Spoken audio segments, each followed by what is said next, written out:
Hoje nós vamos conversar sobre um assunto importante na nossa disciplina de administração de sistemas de informação.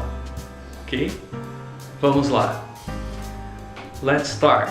We are going to talk about product development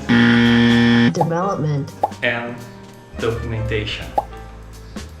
But to start, it's important to know to answer a big question, and this is what's a product? Okay, and it's very simple because a product connects some need that you have with a solution, and companies try to explore this to get some money. But there are two kinds of things that we could call product. The first one is good. Good or goods are things that you can touch, you can feel, and you can use them. And the second type is service. Service, of course, you can't touch them, but you can feel the outcomes that they bring to you. And to get a better idea about this, we can see some examples, okay?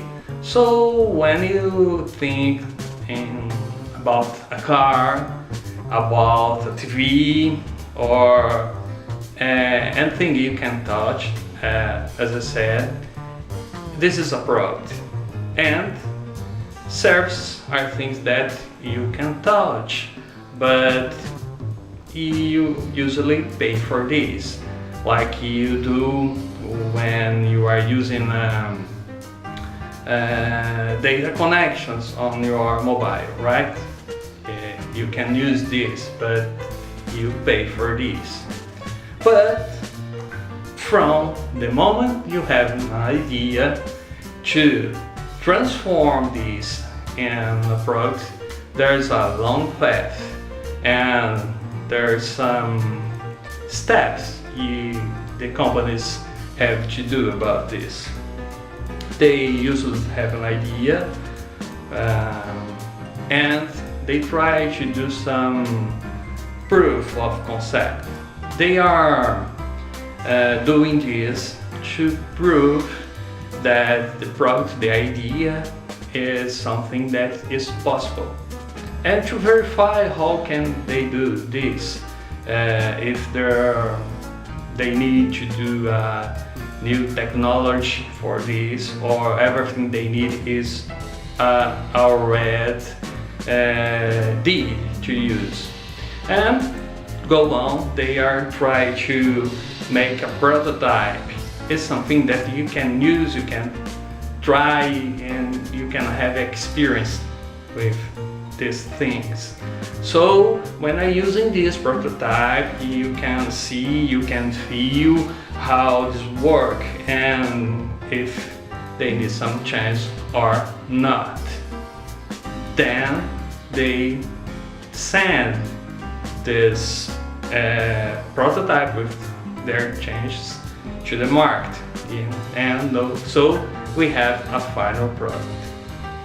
Okay, but going back to our subject, we can talk about the kinds, the types of documentation that they need to do to get information about this product and how these products are building inside the company and how they connect their parts, okay?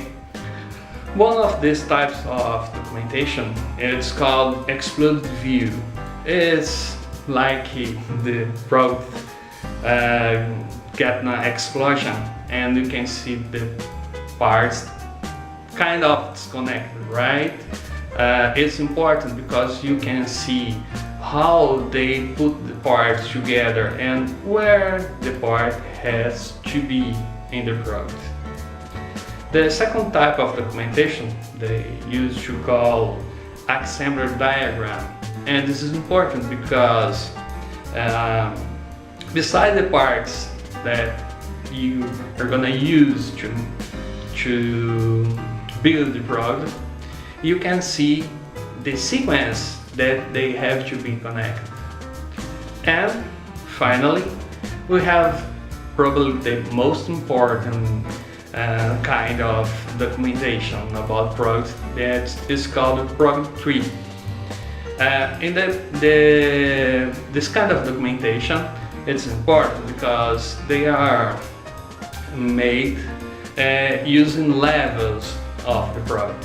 So each level has an information about the parts, about the time that you have to get this part from your own company or from a supplier.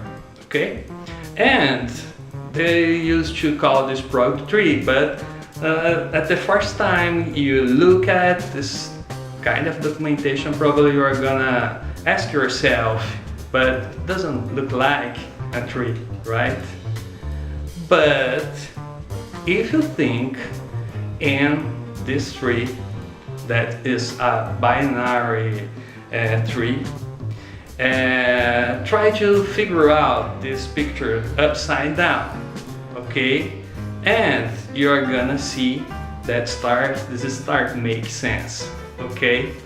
And of course, we have to change the pictures of the part of project for their names that make sense and make it easier to understand, right?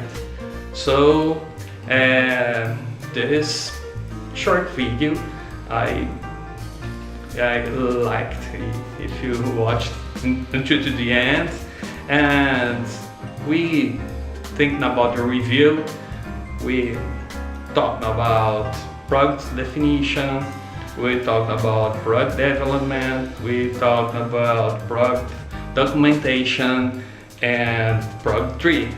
Okay, so thanks for watching.